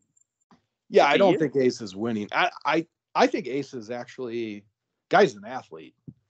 They should put him over, man, because you got to start building your own talent. Oh, I totally agree. I think there's this is not what I expected the partnership to be. I expected to do like some like one-off shows, like almost like a Super Bowl type stuff. But yeah, that's not happened. Partnership sucks. Well, Impact, they're looking at it like, our titles are featured on TNT, and then we get to do everything else. And That's Yeah. fine, but it's not working that Yeah. way. It hasn't benefited them. Didn't they get the lowest rating in history recently? 2 weeks ago. Okay, so it's not benefiting them in any way. So you gotta. To me, TNA grew. TNA started from nothing. Like, let's not forget. Yeah, they had names. They had names with them, but they started on Fox Sports, right? Like they started having to do they started by doing weekly pay. Yeah, but they had main eventers though. They had did, Scott but, Hall, Ken Shamrock, but Jeff they didn't Jarrett. even have a TV deal back then. No, but it was pay-per-view, so they brought guys in though. Like some decent, like not the biggest names, but would we know? But they put over. Okay, then they need to learn to put over guys now, because what kept TNA afloat for years and what people have been complaining about for years, why they failed. Oh, they don't link me with those people, because I was always a proponent for putting big names over. Like I didn't care. Like yeah, me too. Yeah, me too. I mean, they brought Road Warriors in. They brought like Raven. They had legit. I'm with you, but they also found a way to put over younger guys. Yes, Like, they featured them in the X division and the tag team division, and they created new stars that way. Look, how you're supposed to do it. I was going through old wrestling figures that I have, and I sent this into the Skype chat. I don't know if you saw it. I have some old TNA figures. Oh, yes. And like, it reminded me, because I have Kevin Nash and Alex Shelley, and it reminded me, like, Alex Shelley got over in that little Paparazzi Productions thing. Like it took just putting him with Nash to like make a name for him and start him somewhere. Like, they haven't done that with anybody right now on the current roster, to where, like, and maybe they'll do with Ace, but they haven't done it with anybody right now. Would you say they have? Well, they don't have many vets. Well, they got Rhino and Dreamer. That's about it. I mean, I don't know. So how do you build a star on this roster? Or how do you build any kind of talent? You can't, not with that, not on Access TV. It's always going to be, I don't know what the word I'm looking for. Like, even when they were on Pop, they still had the Hardys and, so I don't know. I honestly don't know what their end game is. I mean, is it any really different than, I hate to say it, is it going to be any different than like a Ring of Honor? I mean, the presentation's different, don't get me wrong, but as far as why reach, I feel like that's why I've been saying, like, for me, TNA or Impact as we knew it, dead. It's gone. But who are you going to blame? Are you going to blame the people that still want to keep the company going? Or are you going to blame the person that had it all and decided I'm going to blame the person that had it all and decided to blow it. Right. But my issue is, I'm like you, like, I'm a long time TNA, even Impact fan, and I've stuck by them for years. And what they're doing now, bringing in guys from different promotions, is just not. It's not for me, and it's not helping their next group of potential homegrown talent. It's doing nothing. Yeah, I think it's a little not, too much. Like, just be there's your too own many New company, Japan guys man. coming This is in. not, and they're all getting the rub. They're all fucking winning. Like, they're all winning, and Omega's winning. So you obviously want Impact's roster just to fight Impact's roster and then book from. Not necessarily, but I want them to win when other companies come in. Like, they lose every time. Yeah, I mean, you want to bring people in, I'm fine with it, but make it like a war. Make it like some kind of consistent storyline, not just Omega teaming with the Goof Brothers. Yeah, it just kind of seems like they're just doing that company's storyline on Impact. That's kind of what it seems. Yeah. I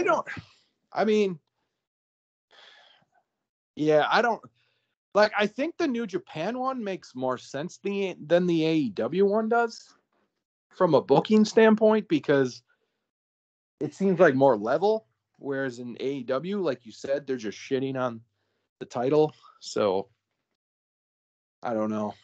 I really don't know. But let's talk about Impact here. All right. Tenille Dashwood versus Taylor Wilde. Tenille gets the win after the match. Madison Rayne came back and interfered.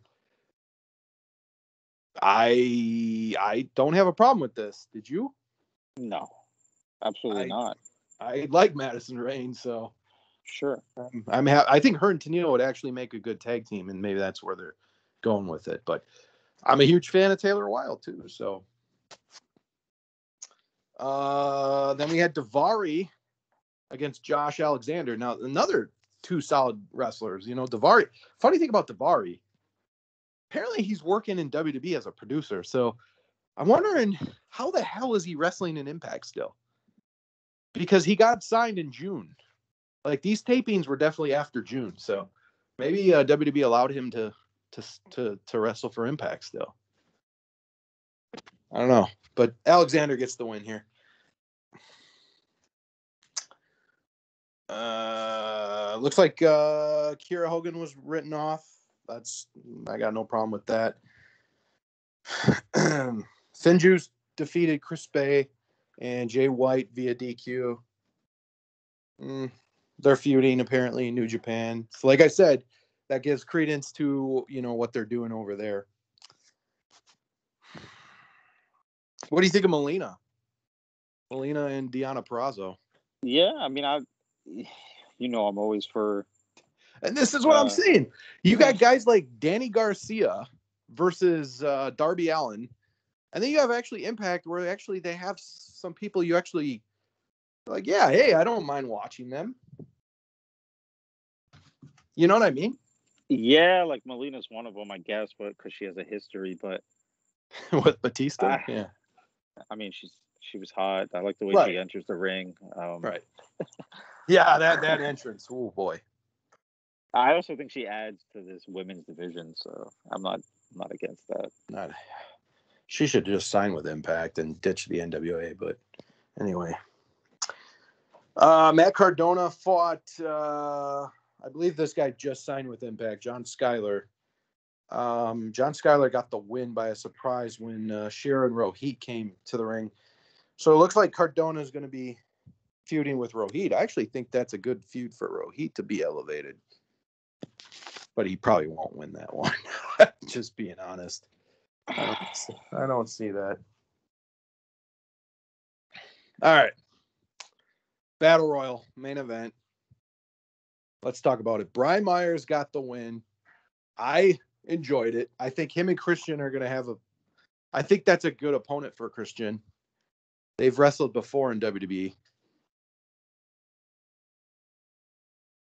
Wait, say that again?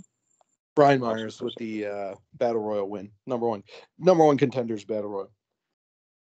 Yeah. I mean, I've been clamoring this for weeks. Brian Myers should have been the number one contender when he came in instead of fighting Hornswoggle. Oh, yes, I agree. That's the last time, Hurls. I promise. It's the last time I'm bringing it up. Okay. I'm gonna put this in the rear view. Okay. But he should have been booked better when he came in, kind of like Miro in AEW. Just a guy that should have been booked so much better instead of being a joke. And now all of a sudden you put a title on him. We're supposed to take it seriously. But I like Brian Myers, and I wish it would have been booked better from the beginning. But better late than never, and he's gonna lose. Yes, he's definitely putting over Christian. No way Christian's gonna. How long do you think this title is? So is Christian gonna have a rematch then with Omega for the Impact title? Because that's how you would think it would go, right? Yeah, I guess the next time they fight is probably gonna be for all the titles, right? Right. Yeah, I would think so. Omega wins it back then, probably. I mean, I don't know. Somebody's got to take it off Omega at some point. I would think. Who the heck? It's not going to be Ace Austin. He's a heel because he's just there to lose to Christian again. He's going to lose to Christian in September. And then Bound for Glory. You're right. It can't be Ace. You're right. They're going to have to prime up somebody. It's got to be. There's no way Brian Myers wins because Christian's not going to lose it that fast. No. And Ace, yeah, you're right. It's got to be a clean guy. Who the fuck could it be? It's got to be a heel. It's got to be a heel. If Christian still holds it by Bound for Glory, I would think it's got to be a heel. So I don't know. I don't know. That's all right. But anyways, yeah, Brian Myers wins. I was happy with it. I don't really. I mean, obviously, I want Moose, but yeah, that ship probably sailed. So, all right, let's talk Emergence. Even though some of the spoilers are already out for it. Okay, already know one outcome. You think the Good Brothers retain against Swan and Mac and Violent by Design? So this one I actually don't know. Oh, you don't know the results for this? No, Okay. I don't. Okay. I don't know this one. Yeah, I don't think they'll lose the titles that quickly. So Yeah, I think Good Brothers probably they got it. There's no way they're gonna Omega lose and then they lose. Yeah, Cage and Myers. I think Cage wins pretty easily. I think that's a pretty easy one to call. Josh Alexander versus Jake something. You know this one? Josh, no, I actually do not know this one either. But I think it's a no-brainer. Yeah, I think Alexander keeps it as well. Petey Williams versus Steve Macklin. You know this one? Yes, I do. Actually, I do know this one. Okay, but I think it's an obvious. Yeah, that's an obvious one. They're building up Macklin, so which I'm cool with because I like same here. I've been enjoying his character so far. So okay, so you lost Access TV, right? You don't. Yes, I did lose access, so I cannot watch. Unfortunately. Okay, where did you have it? You had a different cable provider, right? Yeah, I've been canceling and trying to find the best option for me right now. I got Hulu, so that's working out for me right now. But I actually Access is on this app called Philo TV. Yeah, and I have a free preview to that right now, so I can watch the next couple of weeks. It. Yeah, for at least the next month, I can watch until Bound for Glory, pretty much. Yeah. So. Yeah. I'm not gonna pretend like wrestling is even remotely good right now. There's a lot to be desired. I really hope we can get some more common sense booking, but I'll tell you this: at least Impact with a lot of their guys, they got a lot of hosses. Hopefully, they'd use them better, but. Well, a match I'm interested in is Joe Doering fighting one of the Goof brothers, Festus. That's coming up this week. Yeah, that's on Impact. Yeah. So that's a match Big LG and Joe Doering. Yeah. Fortunately, I read the results to that one, but I'm not going to tell you who wins. Okay. And not unfortunately. I'm not giving anything away because I feel like you think I just gave it away, but I didn't. Now I feel like you think I didn't give it away.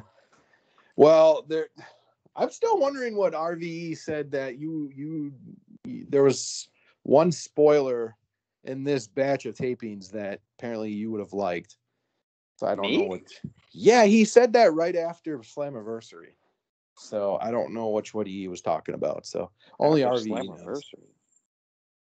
Yeah, I'm not real sure what it was. He said he said something that you would like, but yeah, it was a while back. It may pertain. I don't know. That's weird. It could be this. Yeah, I think this upcoming Impact was the last show of this batch. So, but yes, let us know what you think of the current state of wrestling right now. The Dinesh. No, man, he's been letting us down recently. Dinesh, you gotta comment. We need a comment. Yeah, no kidding. What any one of you guys think of the current state of wrestling right now? I don't know. It's still not worse than 2015, the World Title Series in Impact. I don't know if you were around for that, but still not worse than that. That was awful. That was painful. Yeah. 3 months of that crap. Ugh. Yeah, I guess. That was awful. John Gaburek. That asshole. Anyways. Did you watch Dark Side of the Ring? Which episode? Any of them from the new season. Yeah. Okay, so you did see him. Okay. So I watched a little mini marathon. I don't know if it was from this season though. No, I think it was from I was putting it in the chat. What did I watch? You didn't see Pillman? Yes, I did see Pillman. Okay, that was a good episode. The Nick Gage That one was with his wife has a missing tooth. Yeah. Yeah. That's the one that I was watched. good. That's the one I watched. Nick Gage one was good. Who was third? I'm trying to think. So, I think that Oh, Vince yeah. McMahon has been exposed in a couple of these. Oh, yeah. And I lost some respect for him because, first and foremost, continuing, and I always thought this because I was watching the show live when it happened, continuing the show when Owen Hart died in the ring is probably the most disgusting thing that's ever happened in the history of wrestling. Yeah. That was the mindset back then, though. Like, you know what I mean? Like, it was shocking to me, and I used to watch all those pay-per-views with my father, and I remember my father saying, "How could they continue this show? A guy literally just died." yeah. And they still just died in the ring, and it's just it was. That was just a crazy situation. Like, they should have never gone on with the stunt to begin with. They didn't have the proper equipment. But if you listen to Vince Russo, he said that the person who was in charge of it said that everything was fine. So I don't know. That's a good episode to watch. It wasn't really. Wait, my bad to switch topics real quick, but yeah. somebody just tweeted that Rey Mysterio's son needs to show up and beat the shit out of Goldberg's son. Establish who his top son. Oh gosh, see. There you go. The episode I want to talk to you. Did you see the North Korea episode? No. That's a good one with the WCW. That one was really entertaining. But as far as Pillman's, what were your thoughts on that one? Kind of made Pillman seem like an ass. Yeah. It doesn't. I mean, first off, he cheated on his first wife, and then he blamed everything on her, and he took the kids from her, and she committed suicide. Like, that's awful. That's awful. Right. Also, his current wife at the time turned out to be pretty not the best character. Meth looks like she got involved with meth quite a bit. Yeah. Gosh, she actually looked pretty good back then. Now she looked good back then, and now rough. Yeah, that the Pillman one though was so much better than the WWE documentary they had on him in 2006. I think it was called Loose Cannon, the Brian Pillman story. Mm-hmm. This one told so much more, like the part of him cheating on his wife, all that stuff. The dude died from a steroid abuse. Okay, that's why he died. I mean, there's no question about it. And the fact that he tried to force wrestle when he had a shattered ankle, that's just crazy, man. Yeah. But guys back then, the Grizzly Smith one though, that was another one. That was another crazy one. I gotta binge those. Yeah, and then I thought the Ultimate Warrior one wasn't that good. I just thought they were kind of reaching for stuff with him. We know he's crazy. We know he said some weird stuff, but there really wasn't that much dirt, to be honest. And then the final one was on Dynamite Kid. That was another good one. So yeah, I gotta watch those. Yeah. So I don't know. I finally sat down and watched them. So I know RVE might not be on for a while. So just wanted to mention those. Before we wrap this up. Yeah. I want a couple SummerSlam predictions here. Yeah, let's do it. You let me know the match and I'll give you my take. I'm actually going to watch it. So. I just had the card. Hang on, let me pull it up. Well, should we just start with the big ones? No, let's not do that. Okay. I want to save those for the end. Don't ask me Sami Zayn. I can't stand that guy. Drew McIntyre versus Jinder Mahal. All right, we could get through these pretty quickly. Drew. Is this 2021? I don't even know who's 3-man band. The battle of the 3-man. Yeah. Obviously, I would say Drew too. Okay, the United States Championship match: Sheamus and Damian Priest. Sure, probably Damian Priest. Probably going to build him. I'm not really a big fan of him either. So Sheamus is the current champ. Not that matters. But wow, I'm surprised. Yeah, I think I'm going to agree with you and say Damian Priest. I feel like they're building.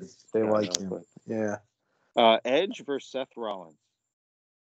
Edge is champ no, No. Edge is not a champ, right? There's no title on the line. Okay. This is a tough one. They could go either way with this. I'll say not having watched WWE TV in a while, I'll say Seth Rollins wins. Yep.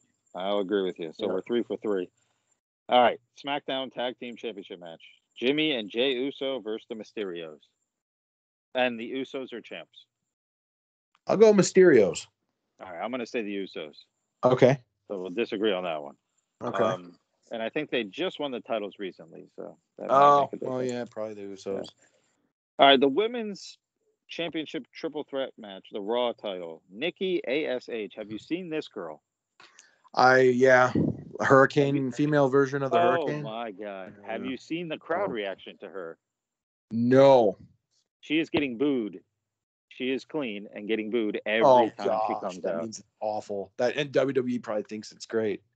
Every time she comes out, she's getting booed. Okay, so she's fighting Rhea Ripley and Charlotte Flair. And she's the champ too, right? She is the champ. Yes. I'll say Rhea Ripley. I will agree with you. I would say Rhea Ripley too. I can't see them giving Charlotte the title again. Oh man. Okay. SmackDown Women's Championship: Bianca Belair and Sasha Banks. Who? Belair's champ or Bianca Belair is the champ. She's had it for a while. She won it at WrestleMania. Oh, I'll say Sasha Banks. Okay, I'm gonna go with Bianca. I think she's in it for the long haul. Okay. WWE Championship match: Bobby Lashley, my man, the man, Goldberg. I think Goldberg's got to take it. They can't. No way. Do you really? You think they're going to bring him back? He hasn't won many matches. Now you want to talk about he loses every time he gets in the ring. Yeah. See, that's why I think he'll win this. I mean, I hope he does because I've had enough of him losing. But I'm gonna have to go with Lashley. But I mean, I hope Goldberg wins. But. Yeah, that's wow. That doesn't make. You want to talk about somebody getting a title shot out of nowhere? So here's the thing with that, and I'll say it real quick. In the past, they bring him back and they just throw him in these matches like they did with Bray Wyatt when he beat things like that's stupid to me. At least they've done an angle here with Goldberg's son, as stupid as it is. At least they've done some kind of build to this. It's been building up for a month, and it's better than just throwing him in the ring again without any kind of like cold blood between the two guys. So at least there's something there. That's the only thing I'll say. Oh, that's true. So then you got. I think Goldberg wins. Like I think I don't know. Somehow he pulls it off. Hope he does, but it's hard to fathom because he's only signed for 2 matches per year. So if he won, this is his second match this year. He lost to Drew McIntyre. So WrestleMania. That's right. What's he where is he maybe he signed a new contract? I don't know, but seems to me like it would be a good idea for him to win because nobody thinks he will, but I don't know. I'm a mark, and I don't think anybody really wants Goldberg to win that match. Yeah, probably not. Well, Lashley's such a great. I mean, that guy. He is. It's such a beast. He's one of the few I'm cool with Goldberg losing to. Right. McIntyre. I think of the 3-man band, and yeah. I was gonna say, if you're still going on about Hornswoggle.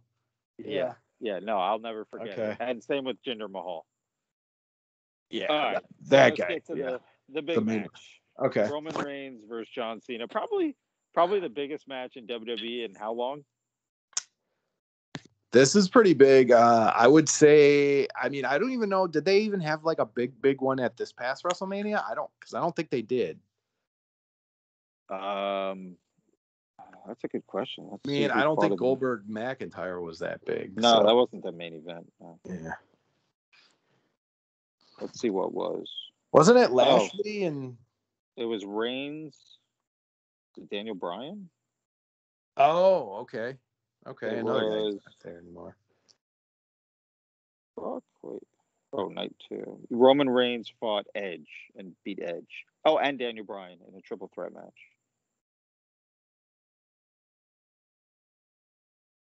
You there? Yeah, still here. Oh Yep. yeah, Roman Reigns beat Edge and Daniel Bryan. That's a solid match. Oh, okay. Yeah. Yeah, but I mean, it's not, Edge is no Rock or Cena even, Yeah, I agree with you. That way. To me, this is a bigger Cena versus Reigns is a much bigger match. Yeah, I agree. I think Reigns wins because I think they're building to Reigns and The Rock. I mean, it's just I think it might be a one-time thing for Cena. Yeah, I agree. I don't or like pop in and lose, I don't see anyway Cena wins, and to me that's the issue with these matches is they're kind of predictable. Well, yeah, they don't have like so many of these guys have such bad contracts. It's like they're in for 1 or 2 matches, and it's like there's no follow through. I mean, we just went through 9, 10 matches, and probably agreed on 8 or 9 out of the 10, and neither one of us watched the show. So yeah, but you also know Cena's a 16-time world champion, right? He's 15 or 16. I think he tied Flair's record. Yeah. You really think they're going to have Cena beat Flair's record? I don't know. No. Yeah. Well, not even. Well, maybe after Flair just left, but maybe you're right. That's true. One last fuck you, maybe. But exactly. They do book that way. Hence, Demolition when they had the New Day break Demolition's record. So yeah, but no, I don't see Cena coming in like this and winning. This is Reigns' time. So, right. Right. I think Reigns wins. I really hate the fact that they have Paul Heyman with Roman Reigns. I hate that. Like, it just doesn't sit well with me. But here's also the thing. Like, if Cena wins, wouldn't you be like legitimately surprised? Oh yeah. Yeah, me too. Yeah, and like I said, I'm gonna actually watch this pay-per-view because my buddy's having it. So. Oh yeah. Well, I mean, I have Peacock, but he's having people over. So. Oh, that's cool. Yeah, I am actually gonna watch this. So. I'm actually watching Emergence on Friday too. So. Oh shit! Yep, got another friend coming over for that. Yep. Did I spoil any of those matches? Yeah, it's okay if you did. I watched. I don't think I did though. I don't think I spoiled any Emergence matches. Just one. Which one? The Moose one. That's okay. Yeah. Is that on Emergence? It is. Wait, the 4-way number 1 contender? Yeah. That's on Emergence. Why are they having a number 1 contender match when Brian Myers just became the number 1 contender? I guess this is for after that match. That's a little soon. Yeah, I agree. I didn't even know that match was on Emergence. Well, I'm tired of these matches that are like, they're just like, oh, here's a number 1 contenders match. Like, build some story to this. Stop giving us. They need to hire. What did any of these guys do to earn that? Say what you will. Let's get some qualifying matches to get into the number 1 contenders. Or just a feud, like a feud, like the way, like Heat. If CS was on this show, he'd know exactly what I'm talking about right now. Have a freaking monster truck crush somebody's car in the parking lot. Just something. Yeah, like that's how they booked Stone Cold back in the day. Him and McMahon, it was just, you know what I mean? These matches all made sense in the story. It was twists and turns. It was like they were writing a TV show, not a wrestling show. And I think Scott D'Amore's just writing like, oh, easy number 1 contenders match, typical wrestling trope, Right. So they need to, gosh, we need to own our company, man. That would be a dream. We need to own our company and book it. That would be a dream come true. Give me Moose and I'm done. I'm good. Yes. Okay. Book them to win it. Bound for Glory. Then whoever you want to, build them, have him have a long ass title reign. That would be nice. All right, Goldberg, we have covered the entire world of pro wrestling pretty much. I don't think there's one company we didn't mention tonight.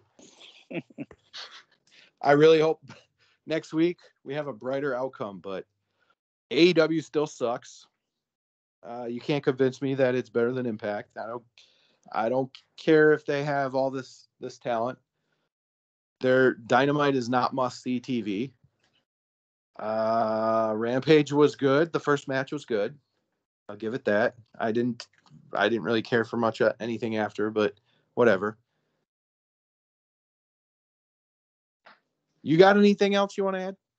No, I feel like like you said, we touched on every company tonight. So Oh yeah, I mean I think we did our due diligence. We did a Marcus Smart max-sized contract worth of content tonight. Not exactly max, but right. Yeah, I know what you're saying. The max that he could get with the Celtics. Yeah, he's worth that money, and I'll take Dennis Schroeder on the minimum, and you bring on the Milwaukee Bucks. There we go. We got defenders now. Okay, Marcus Smart, Josh Richardson, Tatum, Brown. Al Yeah, Tatum. Getting Richardson and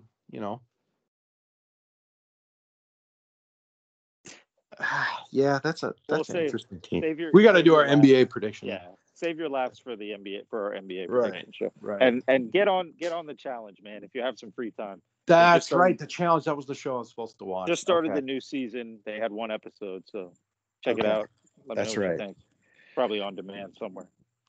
All right, folks. Well, we will be back next week, hopefully, if all the stars align. Hope you enjoyed this week's Heelcast. We are out. Go Goldberg.